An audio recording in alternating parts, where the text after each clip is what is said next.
नहीं जाना कि जी ना लगे।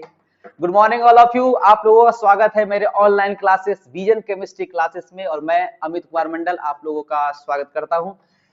आज आप लोग के सामने मैं टॉपिक लेकर के आया हूं एलिवेशन इन बॉइलिंग पॉइंट, उसे हिंदी में कहते हैं क्वथनांक में उन्नयन। क्या है क्वथनांक में उन्नयन, उसे जानने के लिए आपको पहले क्वथनांक को जानना पड़ेगा। तो मैं पहले क्वथनांक को आपको बता रहा हूं। मम्मी मम्मी मम्मी मम्मी, क्वथनांक क्या होता है? क्या होता है ये क्वथनांक? क्या होता है बेटा? जिस टेम्परेचर पर बॉयल होता है उसको क्वथनांक कहते हैं। मम्मी लेकिन मेरे सर तो बताए कुछ स्टैंडर्ड फॉर्म बताएंगे। क्या बताए जरा मुझे भी सुनाना।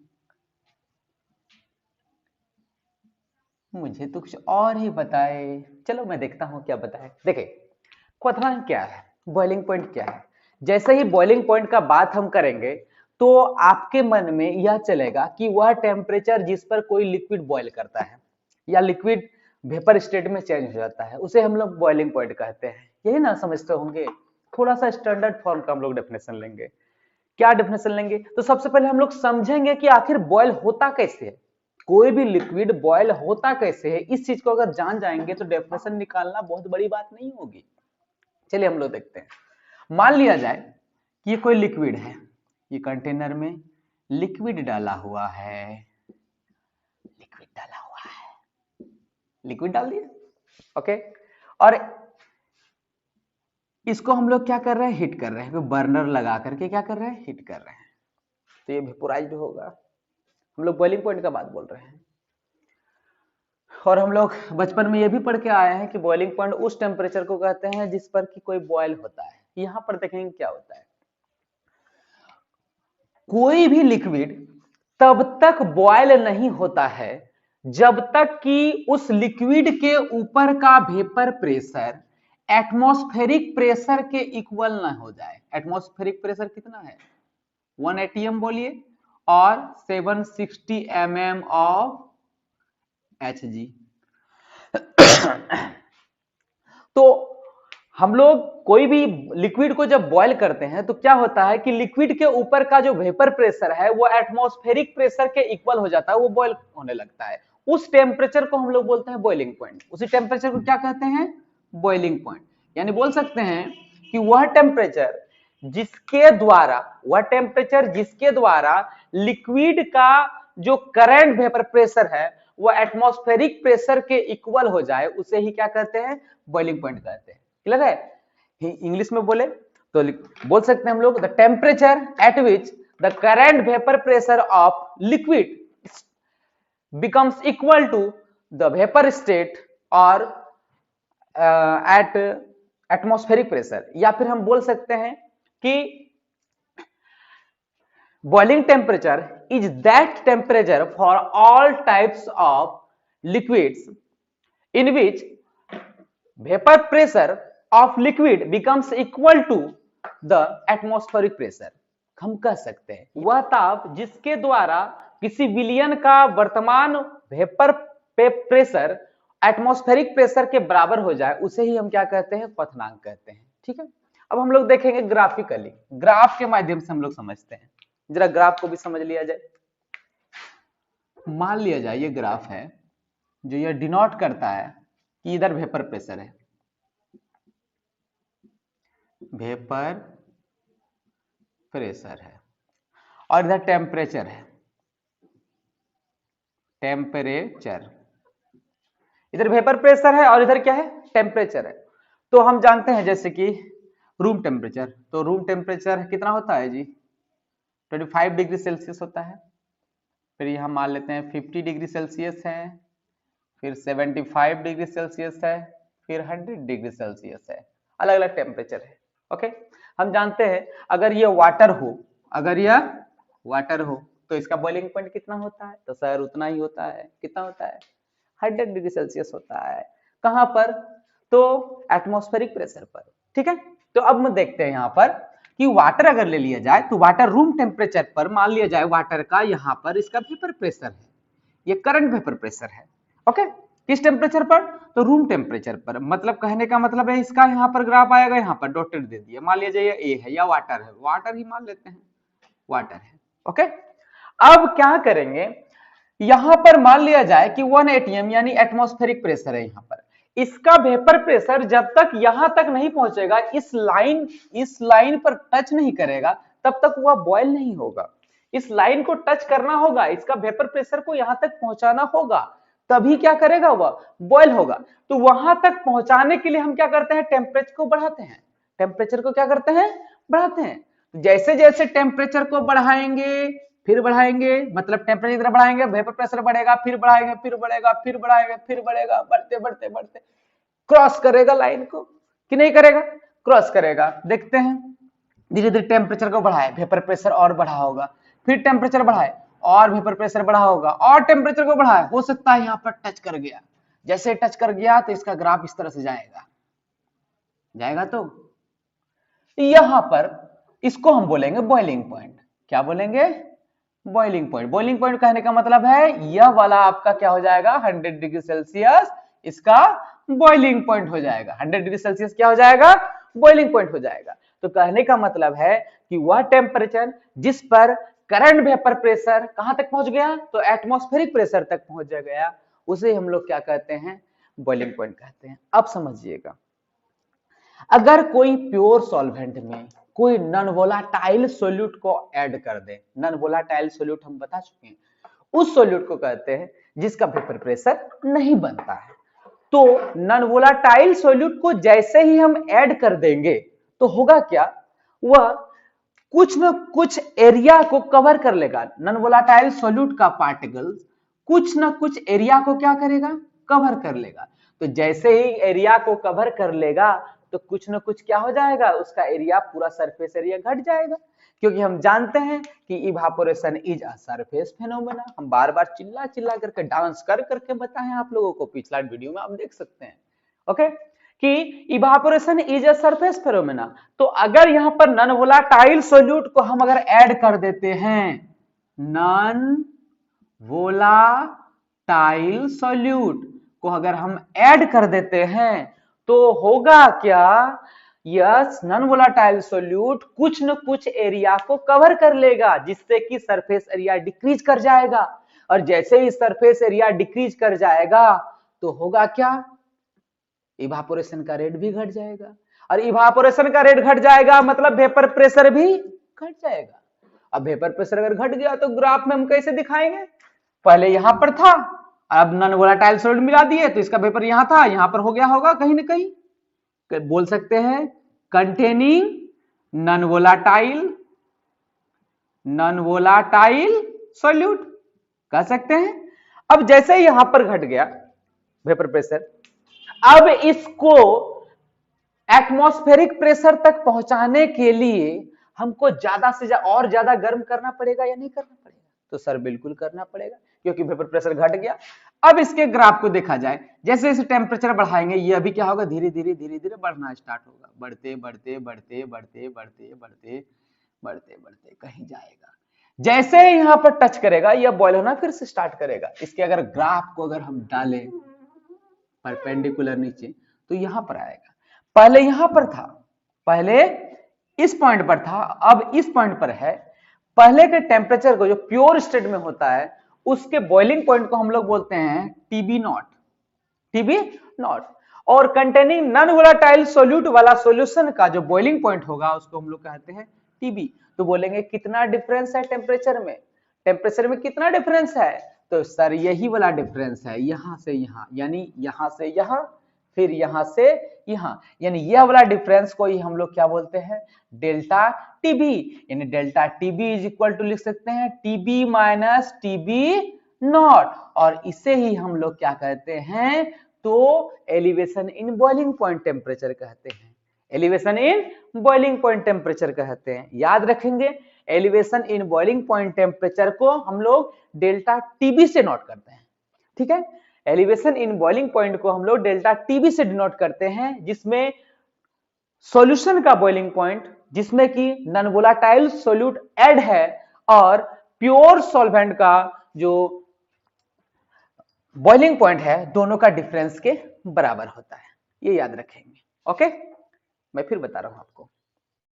Elevation in boiling point temperature का डेफिनेशन इस प्रकार से होगा कि when a non volatile solute is added to the pure solvent then boiling point of the solution increases, it is called elevation in boiling point temperature. Hindi में अगर बोले तो जब किसी शुद्ध विलायक में कोई अवाष्पशील विलेय को मिला दिया जाता है तो विलयन का क्वथनांक हमेशा बढ़ जाता है, इसे ही क्वथनांक में उन्नयन कहते हैं। उन्नयन का मतलब होता है उठना, उन्नयन का मतलब होता है ऊपर उठना। ओके, आगे हम लोग देखते हैं, आगे हम लोग कुछ कुछ देखते हैं। ओके, हम लोग elevation in boiling point temperature को हम लोग डेल्टा लिखे, डेल्टा टीबी। ठीक है, डेल्टा टीबी किस बात पर डिपेंड करेगा? तो डेल्टा टीबी किस पर डिपेंड किया? तो सॉल्यूट पर किया, सॉल्यूट पर किया। सॉल्वेंट के जिंदगी में आ गया सॉल्यूट, तो डिपेंड किस पर करेगा? सॉल्यूट पर ही करेगा, वो भी नॉन वोलाटाइल सॉल्यूट, तब तो, वरना इसका टेम्परेचर में कोई चेंजिंग नहीं होता। यहां पर देखते हैं, चूंकि डेल्टा टीबी यानी elevation in boiling point temperature depend किया किस पर? तो सॉल्यूट के कंसंट्रेशन में। याद रखें, अगर कैपिटल ब्रैकेट में हम लिख देते हैं सॉल्यूट, सॉल्वेंट, कोई भी चीज, तो बोलते हैं उसको कंसंट्रेशन। ठीक है, अब कंसंट्रेशन का कौन सा टर्म हम यहां पर यूज करें? तो भाई याद रखेंगे, हम कंसंट्रेशन का उस टर्म को यूज करेंगे जो टेम्परेचर इंडिपेंडेंट हो, यानी जिस पर तापमान का कोई प्रभाव नहीं पड़ता है। तो हम लोग स्ट्रेंथ ऑफ द सॉल्यूशन में हम लोग पढ़ते हैं कि कौन सा ऐसा टर्म है जिस पर कि टेम्परेचर का इफेक्ट नहीं पड़ता है।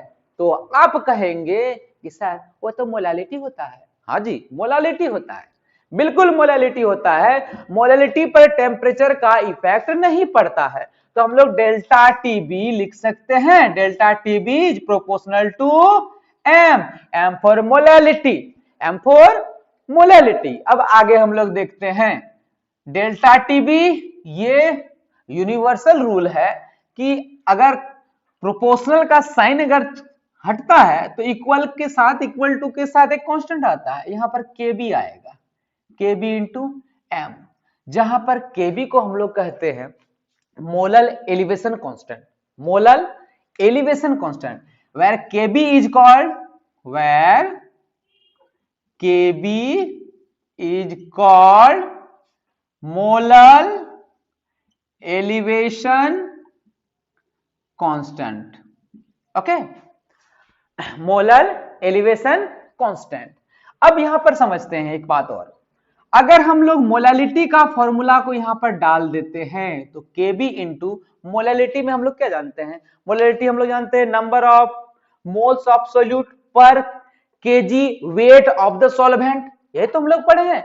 यानी 1 किलोग्राम भार विलायक में जितना विलेय का मात्रा होता है उसे ही हम लोग मोललता कहते हैं। यानी हम कह सकते हैं उसके फॉर्मूला से, तो m का अगर हम वैल्यू को रख देते हैं तो m का वैल्यू रखेंगे तो WB बाय MB और इनटू क्या हो जाएगा 1000 बाय WA।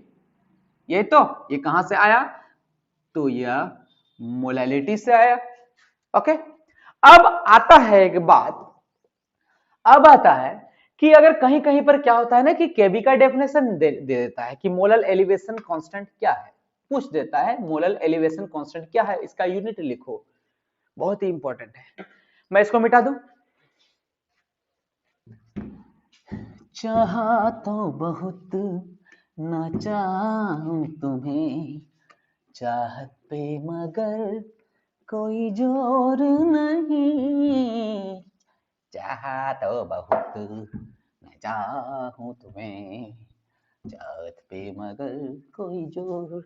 जी देखिए, हाँ, तो मैं कह रहा था कि अगर आप बैठते हैं नीट में, अगर बैठते हैं या फिर जेई मेंस में आप बैठते हैं तो वहां पर प्राय इससे रिलेटेड क्वेश्चन आता है, इससे रिलेटेड केबी का वहां पर क्या करेगा ना कि केवी का वैल्यू निकालने के लिए बोल दिया जाएगा। तो केवी का वैल्यू हम लोग कैसे निकालते हैं यहां से, और कैसे इसका यूनिट निकालते हैं, कैसे हम लोग देखते हैं। ओके, पर सबसे पहले डेफिनेशन पर हम लोग चलते हैं। इसको भी मैं मिटा दूं तो ज्यादा अच्छा रहेगा। कुछ भी छोड़ने पर वह जोरन बन जाता है, बाद में वह दही बन जाता है, जिसे हम खाते हैं अच्छे तरह से। देखिए, delta TB is equal to K B into M.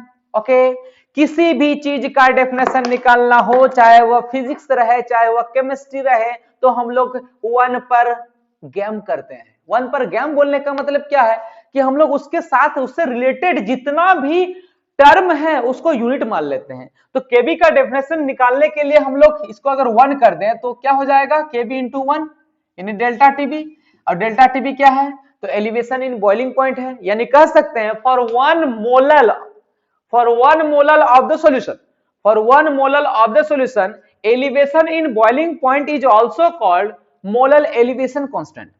Molal elevation constant यानी बोल सकते हैं कि यदि विलयन की मोललता एक हो, यूनिट हो, इकाई हो, यदि विलयन की मोललता इकाई हो, तो जो क्वथनांक में उन्नयन होता है उसे ही हम क्या कहते हैं, तो मोलल उन्नयन स्थिरांक कहते हैं।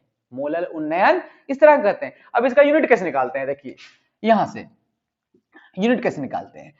तो केबी इज इक्वल टू क्या होगा, delta TB by m. Delta TB क्या है, तो डिफरेंस है। किस चीज का डिफरेंस है, तो टेम्परेचर का डिफरेंस है। तो टेम्परेचर का डिफरेंस तो या तो डिग्री सेल्सियस या तो केल्विन में आएगा। तो डिग्री सेल्सियस बाय मोलालिटी का क्या हो जाता है, तो मोलल होता है। तो इसका यूनिट हो जाएगा डिग्री सेल्सियस पर मोलल।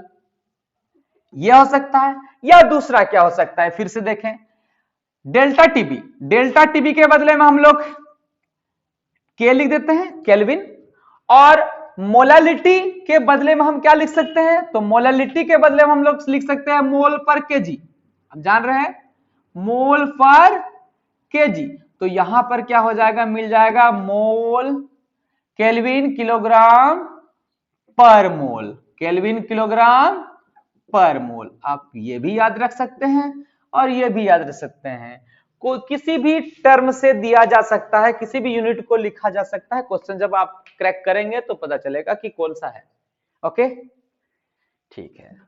अभी कंपटीशन के एग्जाम वैल्यू अगर निकालने के लिए दे देगा तो KB is equal to formula होता है, KB is equal to R TB not square by 1000 into LV. यह क्वेश्चन सॉल्व करने के लिए ये बहुत ही अच्छा फॉर्मूला है। क्वेश्चन को क्रैक करने के लिए बहुत ही अच्छा फॉर्मूला है, जहां पर कि हम जानते हैं कि आर जो होता है, आर गैस कांस्टेंट होता है। आर क्या होता है भाई, गैस कांस्टेंट होता है। टीबी तो जानते हैं हम लोग टेम्परेचर है, टीबी टेम्परेचर है, और मैन है एलवी। एलवी क्या है, तो भाई एलवी एक छुपा हुआ हीट है, छुपा हुआ हीट है, यानी कह सकते हैं इसको हम लोग बोलते हैं लेटेंट हीट। क्या कहते हैं इसको, latent heat, latent heat of vaporisation, latent heat of vaporisation. यानी कह सकते हैं कि इस फॉर्मूला से कि लेटेंट हीट ऑफ वेपोराइजेशन को अगर हम डाल दें, और अगर आर का वैल्यू को हम डाल दें, टी का वैल्यू को अगर हम डाल दें, तो जाहिर सा केवी का वैल्यू निकलेगा। और अगर यह वैल्यू वाटर के लिए अगर स्पेशल निकाला जाए, तो वाटर के लिए वैल्यू होता है Kb is equal to 0.52 kelvin kilogram पर मोल। यूनिट तो अभी बता दिए ना, ये वाटर के लिए स्पेशल वैल्यू होता है, वाटर के लिए स्पेशल वैल्यू होता है। ओके, मैं चाहता हूं कि इस तरह से, इस फॉर्मूला से, और जो भी फॉर्मूला इससे पहले आई उस फॉर्मूला से आप क्वेश्चन को बनाइए। जहां प्रॉब्लम हो आप कमेंट बॉक्स में कमेंट कीजिए। आपका दिन शुभ हो। Thank you.